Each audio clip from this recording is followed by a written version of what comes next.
most painful thing in our generation today is that we are following media and following the news and all that to lose value for spiritual things. But we don't even know that these people talking and writing articles and these occults and all that, it's not that they don't believe in spirituality. They only don't believe in Christianity.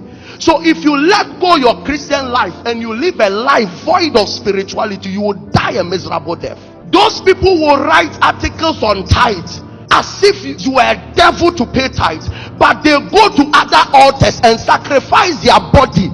Some of them are sick because of power. They sacrifice their hearts. They have heart problems because they had to ascend a certain authority, and the sacrifice they had to make was to give away their kidney, give away their heart, and they are suffering, but it's the sacrifice for that power. And they come back and tell you that Christianity, we are wasting your time, we are pushing you, pastors and all that, insulting us, but you don't even know those people are more spiritual than some of the pastors.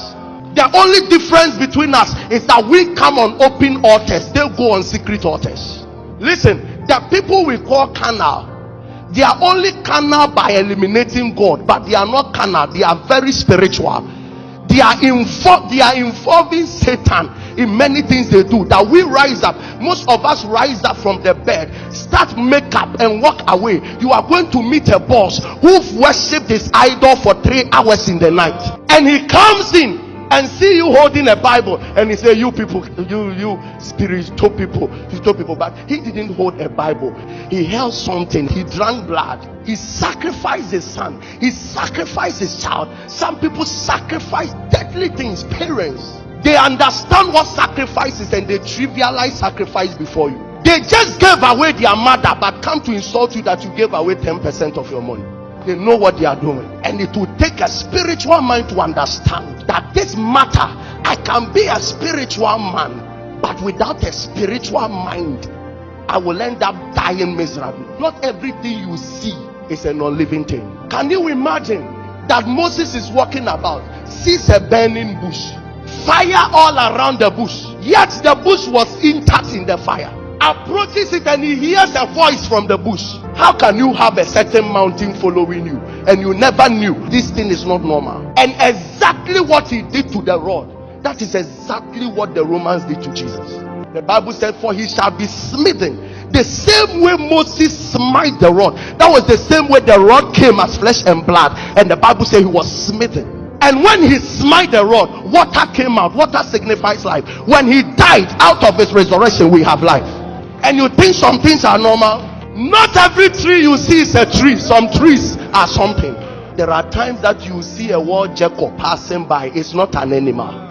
You find a snake walking about. It's not a snake. If thought he was talking to an innocent serpent, he didn't know he was talking to somebody seeking for his power.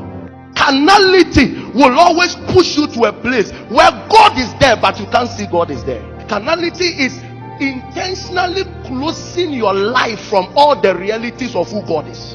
Your ability to walk God out of matters. Your ability to not involve God in issue. You look at this and say, this is not God's matter.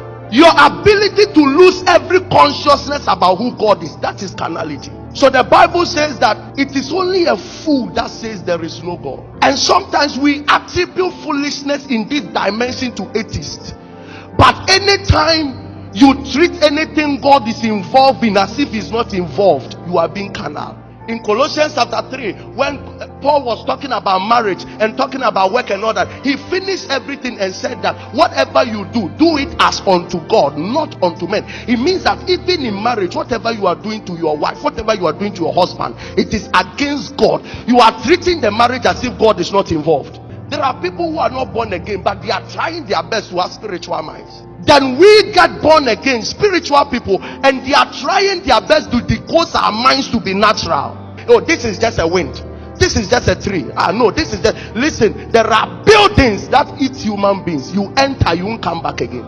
There are forests people entered and the forest disappeared. The Bible says that on the judgment day, the sea will give up the people it swallowed. It means that the sea captures some people. They are there right now, and it would only God that would demand their souls back. So what makes you think that the sea is normal?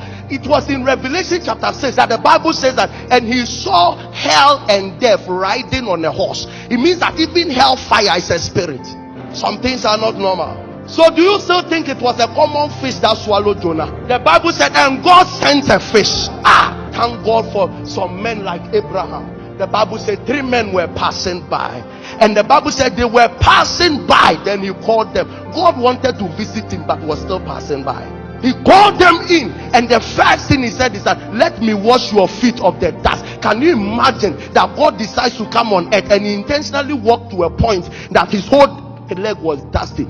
It will take a spiritual mind to know that God, this is God. When you look at his dusty feet, it doesn't look like God, but this is him. Sometimes supernatural can appear like natural, but it is never natural.